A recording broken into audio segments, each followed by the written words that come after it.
Milwaukee impact driver today, 1/2 inch. So this is one that I repaired a few weeks back. It was a soldering job on one of the boards, which is quite good, no parts needed. So it all works, all fine, but it looks really beaten up, doesn't it? So what I've got here is a new case for it. Which will make it look, much better really, brand new almost. So here it is, front and back. This is a new gearbox housing, and it's also got the LEDs on. I've only got 1 or 2 working on this at the moment, so swapping that over would make the whole thing better. Look new. This is the new belt clip for it as well, and a rating sticker. So when I'm finished, this should look, almost brand new. So let's get it open. A few screws on the front of the gearbox here. These are a different size, so I do these ones first, just so I don't have to keep swapping the head over.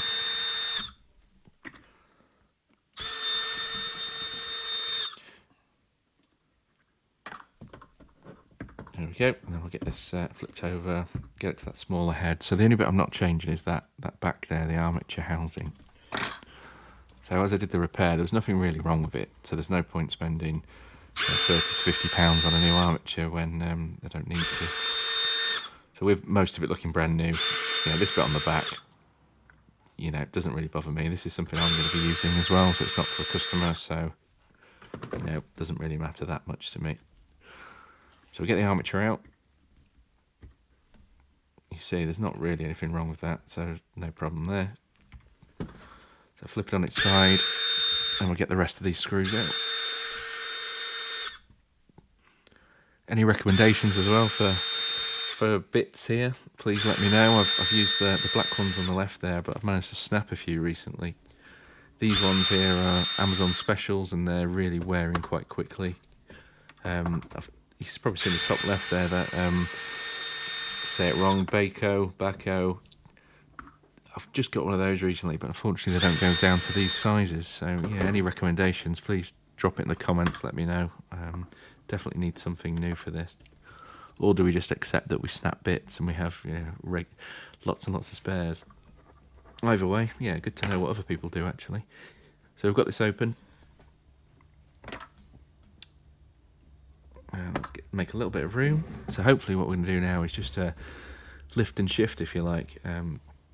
Doesn't always go that easy, but yeah, let's hope it does.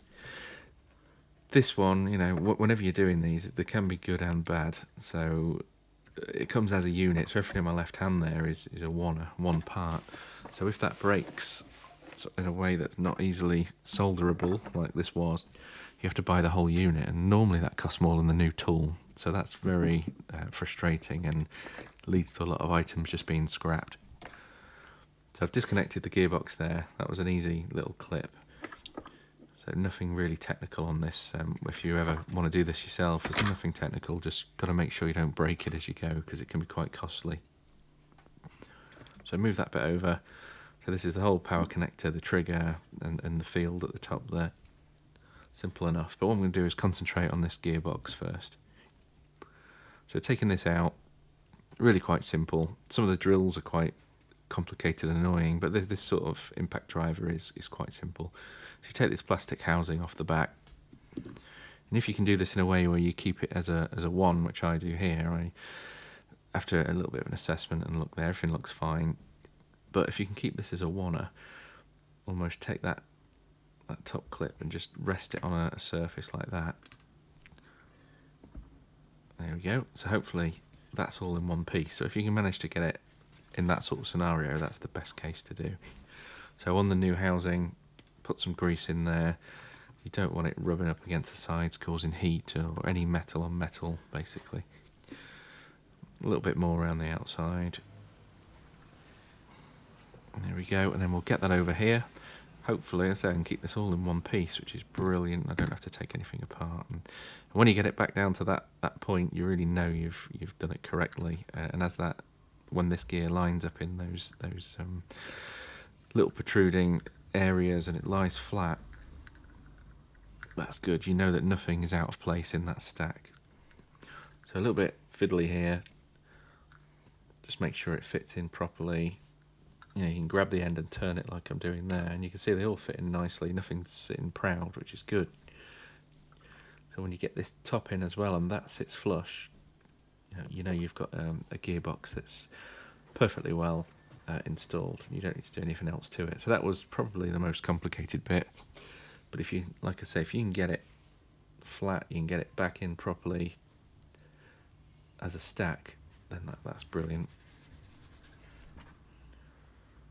Okay, that's the hard bit done, really. So this bit now goes in my salvage box. So in the future, if I've ever got anything where I need to test anything, or if I've got a broken gearbox housing or anything, I've got a spare.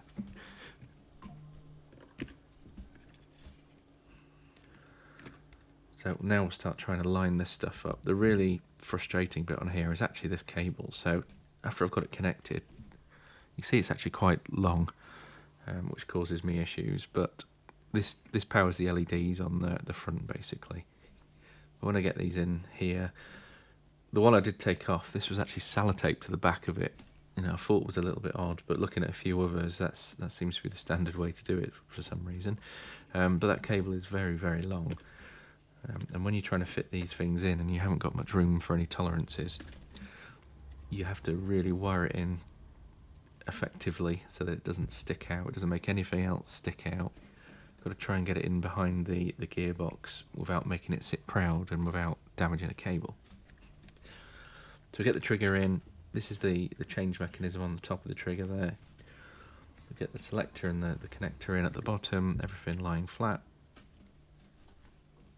And that's the real key thing. I say this is that annoying cable. I actually had to do this a few times. I've edited this out, but I'd say I spent a good 10 minutes actually trying to get this in the sort of the optimum position. You don't want it behind that switch near the switch itself on the end where you actually press the trigger, because you'll be constantly rubbing that cable as you press it. It'll also probably make it sit proud. So there are sort of indents in the case itself to thread this in mostly, but then you still have a huge bit of cable, like you can see there, that's still just floating around. It's a bit of a, not a fantastic design in my opinion. So on the side of the gearbox there's two little clamps that you can hang that in and then wrap it round. Just got to work out the best way to wrap it round. If you go behind, it could make it sit proud. If you go in front, it could make the other case not fit. So yeah, really, really fiddly and annoying, this bit. But we try a few and get it to work in the end. As long as that's not in the way of the trigger and it's not making the trigger or anything below it stick out, this is fine.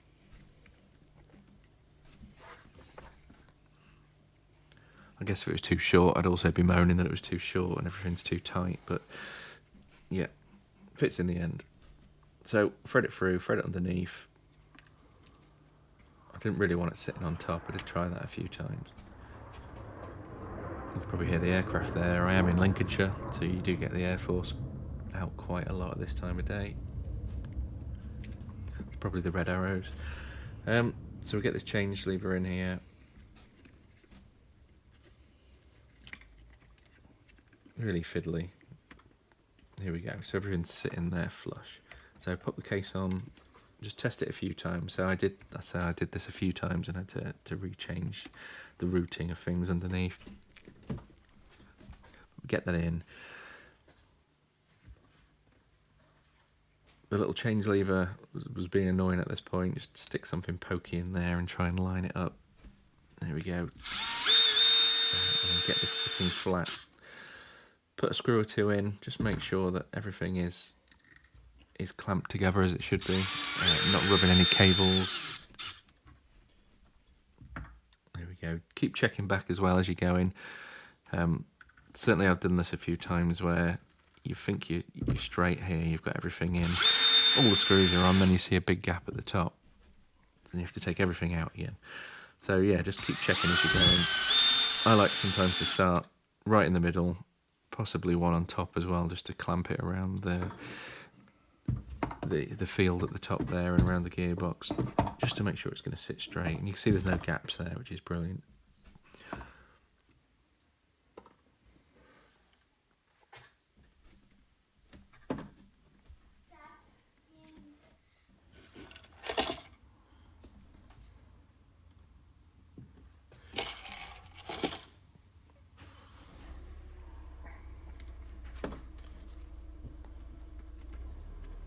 we go, we're nearly there.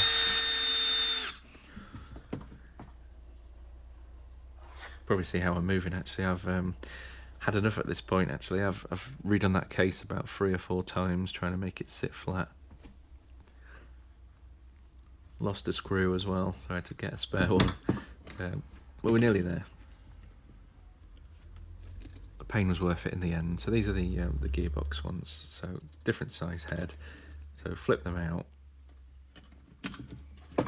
change it up, put these back in, and then we're nearly there. It's the last bit there.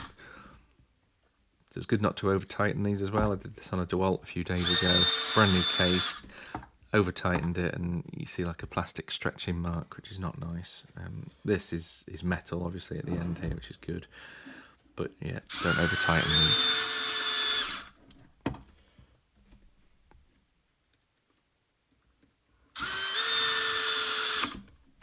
There we go. I've got a bit of oil on my hand as well, which made this nice new case look dirty.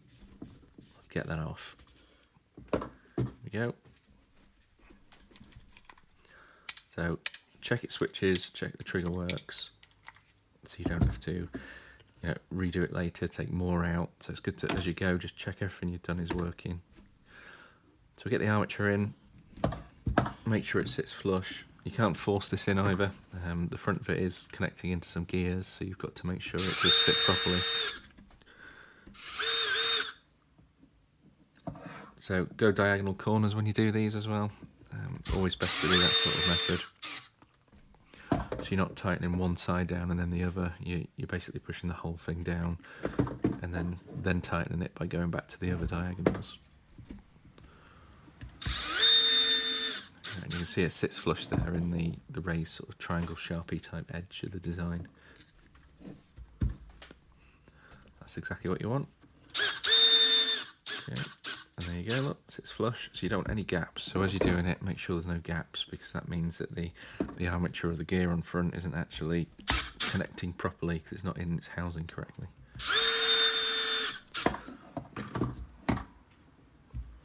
Okay, there we go. So that's all in. Give it a little test. And the lights are working, and that sounds and looks brilliant, looks brand new. Awesome. Right, so only a few bits left now. So we've got a sticker and we've got the belt clip. So as it was a new case, you don't need to wipe off or clean any previous adhesive or anything that might be left there. So you can get this straight on. I should have started on the right hand side really, where there's a little bit of a shape. So I do actually get this slightly off center annoyingly, but I didn't want to rip it off and try again. Good enough for me. Okay, now the last bit, so it's the belt clip. I prefer these on this side. They do fit on both sides. You can have this on whichever one you want, but I always go for the front here. I do this because I normally put these in pack out cases, and if it was the other side, it wouldn't fit very well. I don't necessarily even use this on a tool belt or anything actually, so they could just come off. So get this in. That's the last bit. Strange little screws on these. You can use a flat head or you can use a Phillips. Yeah, very strange.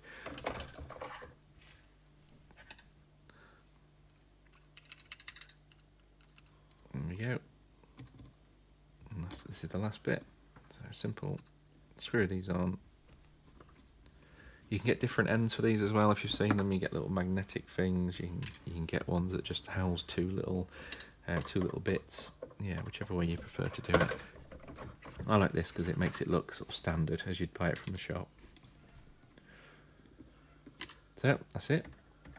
Looks good. Totally different to the start of the video. Looks brand new. It's got the clip. Got a new sticker. Just that bit really. I say in future maybe I'll do that, but not really needed. So here's the end result. All the lights are on. Looks brand new. Brilliant. Yeah, thank you for watching.